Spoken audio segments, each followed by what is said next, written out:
Cara aku belajar tes TIO. Nah, teman-teman, di video kali ini aku lagi sementara istirahat, jadi aku lagi terbesit untuk membuat konten mengenai bagaimana cara aku kemarin belajar TIO. Nah, pertama itu aku cari kisi-kisi dari tahun sebelumnya, guys. Karena aku tuh sebenarnya tesnya itu di tahun 2021. Maka dari itu saya mencari kisi-kisi soal TIO itu di tahun 2020, 2019, dan juga 2018.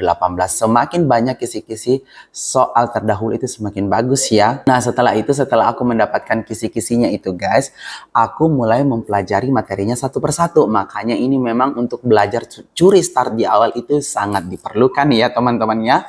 Nah, selanjutnya itu, guys, aku tuh buat jadwalnya untuk belajar TIO itu minimal dalam satu hari itu 2 jam, dan itu aku harus fokus. Aku buat kemarin itu di hari Rabu, Jumat, Sabtu. Minggu aku libur gitu, aku nggak belajar sama sekali kan aku harus merehatkan pikiran aku. Nah, di selain harinya itu aku belajar yang namanya TWK dan TKP, tapi kita skip dulu itu ya, kita fokus ke TIO dulu. Nah, kemudian guys, setelah materi-materi TIO itu sudah ada, aku tuh belajar mulai dari deret. Nah, di deret ini itu aku pelajari yang bertingkat dengan yang biasa. Jangan kalian lupakan juga untuk deret selanjutnya itu adalah deret angka, guys. Kalian harus tahu itu semuanya.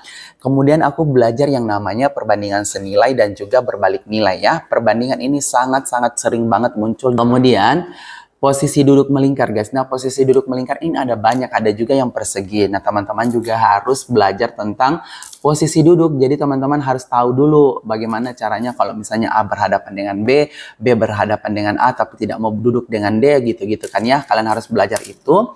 Kemudian, kalian juga harus belajar yang namanya tes figural, guys. Karena ini tuh sering banget muncul juga.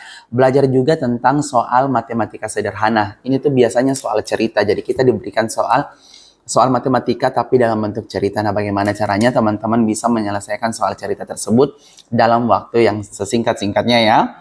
Kemudian ke teman-teman juga harus belajar yang namanya pecahan sederhana. Nah, itu dia kira-kira yang saya kemarin juga pelajari buat teman-teman semua yang lagi berjuang untuk lulus CPNS di tahun ini. Aku doakan secara pribadi teman-teman bisa lulus ya dan bisa mendapatkan NIP secepatnya. Semangat!